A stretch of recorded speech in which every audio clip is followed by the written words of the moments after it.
বৈষম্য বিরোধী ছাত্র আন্দোলনের খসড়া ইশতেহারটি আমি পাঠ করছি।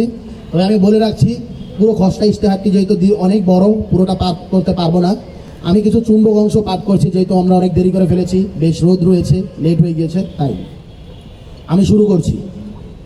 বৈষম্য বিরোধী ছাত্র আন্দোলনের খসড়া ইশতেহার 2024 সালের জুলাই আগস্ট মাসে বৈষম্য বিরোধী ছাত্র আন্দোলনের নেতৃত্বে বাংলাদেশের ছাত্র জনতার অংশগ্রহণে অভূতপূর্ব একটি গণ অভ্যুত্থান সংগঠিত হয়েছে।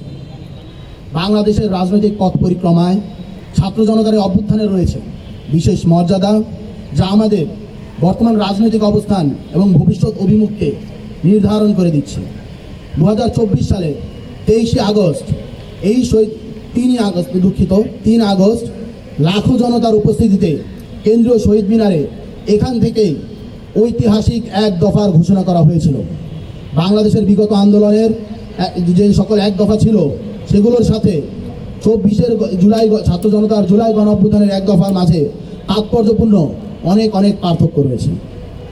অতীতের আন্দোলনগুলোতে স্রেফ অমুক তুই কবে যাবি বলা হলেও এবারের ছাত্র জনতা শুধু ফ্যাসিবাদী রেজিমের পতন চায়নি, বরং তারা স্পষ্টভাবে এক দফায় উল্লেখ করেছে তারা ফ্যাসিবাদী ব্যবস্থার বিলোপ করে একটি গণতান্ত্রিক রাজনৈতিক বন্দোবস্ত কায়েম করার ঘোষণা দিয়েছে। বৈষম্য বিরোধী ছাত্র আন্দোলন মনে করে এই এক দফায় বাংলাদেশ 2.0 এর ঐতিহাসিক চালিকা শক্তি।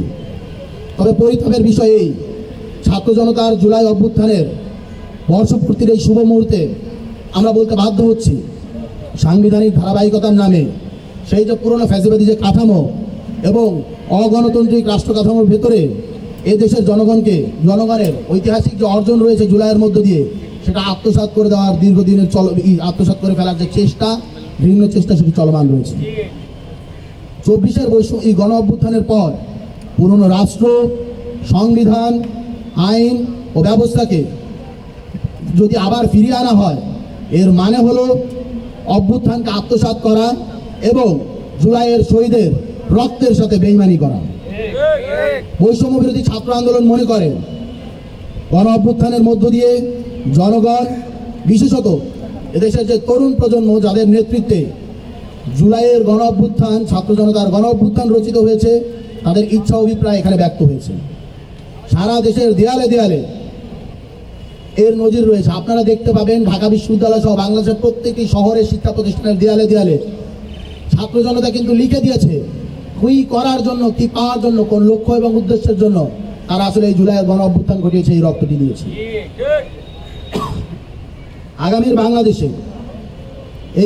আগামীর বাংলাদেশকে যদি আমরা এই পথে পরিচালনা করতে চাই, তবে বৈষম্য বিরোধী ছাত্র আন্দোলন এর জন্য সর্বদা বদ্ধপরিকর, এটি আপনাদের কাছে সংকল্প করছে। গণ অভ্যুত্থানের সমুদ্রের বিশাল তরঙ্গকে রেজিম চেঞ্জ তথা পুরনো আন্দোলন, এই পুরনো ব্যবস্থা অক্ষুণ্ণ রেখে ক্ষমতার পালাবদল বা হস্তান্তরের মামুলি ঘটনায় পরিণত হতে দেবে না বৈষম্য বিরোধী ছাত্র আন্দোলন। যারাই জুলাইয়ের গণ অভ্যুত্থানকে ঐতিহাসিক এক দফার ঘোষণায় যে বলা হয়েছিল ফ্যাসিবাদী ব্যবস্থার বিলোপ ও নতুন রাজনৈতিক বন্দোবস্ত নির্মাণ করবে, সেটিকে অস্বীকার করে সে ক্ষমতার পালাবদল, এক দল চলে গেছে আরেক দল এসে ক্ষমতায় বসবে, এই ধরনের চিন্তা ভাবনা যারা করছেন তারা বড্ড ভুল করছেন। বৈষম্য বিরোধী ছাত্র আন্দোলন এটি হতে দেবে না।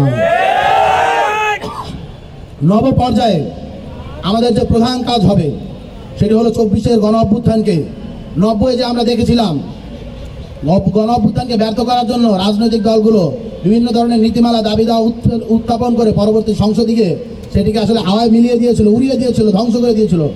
সেই চক্রান্ত আমরা ভণ্ডুল করে দেব এবং গণসার্বভৌমত্বের ভিত্তিতে নতুন একটি গণতান্ত্রিক রাষ্ট্র ও সংবিধানের রাজনীতি আমরা বেগবান করব।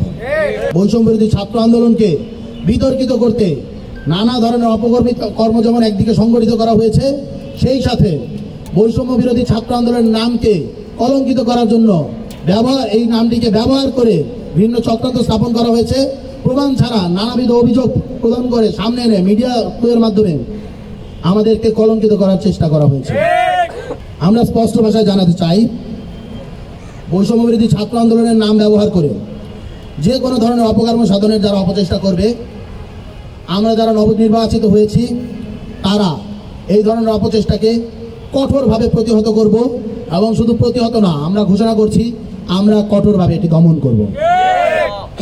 নবপর্যায়ে আমরা বৈষম্যবিরোধী ছাত্র আন্দোলনকে ঢেলে সাজাতে চাই এবং গণ অভ্যুত্থানের রাজনীতিকে এগিয়ে নিতে চাই। যেহেতু ইশতেহারটা আরও অনেক বড়, আমি একটু আমাদের মূল যে ঘোষণা সেদিকে চলে যাচ্ছি সময় স্বল্পতার জন্য। এবং এই যে পুরোপুরি যে এই ঘোষণাটা রয়েছে, ইশতেহার রয়েছে, এই খসড়া ইশতেহার নিয়ে আমরা প্রত্যেকের কাছে যাব, সবার সাথে বসবো।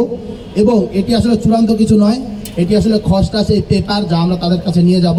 এখানে সংযোজন বিয়োজন হবে এবং এই খসড়াটাই জাতীয় ঐক্যমত্যের একটি ভিত্তি রচনা করবে, যার উপর ভিত্তি করে আগামীর বৈষম্যবিরোধী ছাত্র আন্দোলন পরিচালিত হবে। ছাত্র জনতার গণ অভ্যুত্থানের বাংলাদেশ বাস্তবায়নে আগামী দিনে আমরা নিম্নোক্ত দাবিগুলোকে প্রাধান্য দিয়ে আমাদের সাংগঠনিক কার্যক্রমকে পরিচালনা করতে যাচ্ছি। প্রথমত, জুলাই ঘোষণাপত্র। অন্তর্বর্তী সরকার কর্তৃক যে প্রতিশ্রুত জুলাই ঘোষণাপত্র অবিলম্বে সেটি জারি করতে হবে এবং এটির যে সাংবিধানিক ভিত্তি সেটি নিশ্চিত করতে হবে। জুলাই গণ অভ্যুত্থানের শুরু থেকে নতুন নির্বাচিত যে সরকার, তারা ক্ষমতা গ্রহণের আগ পর্যন্ত বর্তমানে যে ইন্টারিম গভর্নমেন্ট, অন্তর্বর্তীকালীন সরকার, তাদের সকল কর্মকাণ্ডকে সংবিধানের ক্রান্তিকালীন এবং অস্থায়ী বিধানাবলী হিসেবে অন্তর্ভুক্ত করতে হবে। এই পর্যায়ে আমাদের কার্যক্রমের যেটা আসলে হলো গিয়ে মূল আরেকটি ধাপ, সেটি হলো গিয়ে জুলাই সনদ এবং এর মাঝে বিচার এবং সংস্কার। আমাদের 3 নম্বরের যে রূপরেখা বা দাবি সেটি হলো নির্বাচনের পর গঠিত সংসদও নয়, বরং নির্বাচনের আগেই সংস্কার বাস্তবায়ন করতে হবে। নির্বাচিত সংসদ সংস্কার করবে কি করবে না তার কোনো গ্যারান্টি নেই। আমরা 90-এর পরে 91-তে দেখতে পেয়েছি নির্বাচিত সংসদ কোনো সংস্কার করেনি। তার পরিপ্রেক্ষিতে স্বৈরাচারী শেখ হাসিনার আরও একটি ফ্যাসিবাদ দীর্ঘ 17 বছর আমাদের মাঝে জেঁকে বসেছিল। তাই আমরা স্পষ্টভাবে বলতে চাই, নির্বাচিত সংসদ সংস্কার করবে না, সংস্কারের ভিত্তিতেই আগামী নির্বাচনকে অনুষ্ঠান করতে হবে। নির্বাচনের আগেই সর্বসম্মতিক্রমে সংস্কার বাস্তবায়নের পথ পদ্ধতি নিশ্চিত করতে হবে এবং এক্ষেত্রে কেবলমাত্র রাজনৈতিক দল নয়, জনগণের মতামত গ্রহণের কার্যকর পথ পদ্ধতি বের করতে হবে। প্রয়োজনে রাজনৈতিক দলগুলো নিজ নিজ গোষ্ঠীর সাথে ঐক্যমত্য হচ্ছে না, অথচ জনগুরুত্বপূর্ণ এমন অনেকগুলো সকল সংস্কার প্রস্তাব জুলাই সনদে সন্নিবেশিত করে তা গণভোটে পাঠাতে হবে। জুলাই সনদকে পুনর্লিখিত বা সংস্কারকৃত সংবিধানের অংশ করতে হবে তথা সংবিধানে পরিশিষ্ট হিসেবে অন্তর্ভুক্ত করতে হবে। জুলাই সনদে জুলাই গণহত্যার বিগত 15 বছরে সকল হত্যাকাণ্ড, ভোট ডাকাতি, গুম, খুন, ক্রসফায়ার, লুণ্ঠন সহ বিগত ফ্যাসিবাদী আওয়ামী লীগ সরকারের সকল অপরাধের বিচার এর ধারাবাহিকতা রক্ষার যে প্রতিশ্রুতি রাখতে হবে এবং দৃশ্যমান পদক্ষেপ দেখাতে হবে। অভ্যুত্থানে অংশগ্রহণের দায়ে জুলাই গণ অভ্যুত্থানে অংশগ্রহণকারী ব্যক্তি, গোষ্ঠী ও সংগঠনগুলোর ভবিষ্যতে কোনো ধরনের আইনি হয়রানি বা বিচারের সম্মুখীন না হওয়ার জন্য সাংবিধানিক সুরক্ষা নিশ্চিত করতে হবে। জুলাই গণ অভ্যুত্থানের শহীদ আহতদের রাষ্ট্রীয় স্বীকৃতি দিতে হবে। সেই সাথে সর্বশেষে আমরা বলতে চাচ্ছি, বৈষম্যবিরোধী ছাত্র আন্দোলনের 158 জন যে সমন্বয়ক, তাদেরকে অবিলম্বে রাষ্ট্রীয় স্বীকৃতির ব্যবস্থা করতে হবে। আমরা বলতে যাচ্ছি, এই যে আমাদের এখানের ধাপগুলো, আমাদের এখানের প্যারাগুলো, এটি আসলে চলমান প্রক্রিয়া। সকল স্টেক হোল্ডারদের সাথে বসার প্রেক্ষিতে আমাদের এখানে সংশোধন, পরিবর্ধন, বিয়োজন এগুলো হতে থাকবে। আমরা সকলকে বলবো, আপনারা আমাদেরকে সহায়তা করুন, আমাদের সাথে বসুন, ইনপুটগুলো দিন, যার উপর ভিত্তি করে বৈষম্যবিরোধী ছাত্র আন্দোলনকে আমরা একটি নতুন দিশা দেখাতে পারি, নতুন একটি রূপ দেখাতে পারি।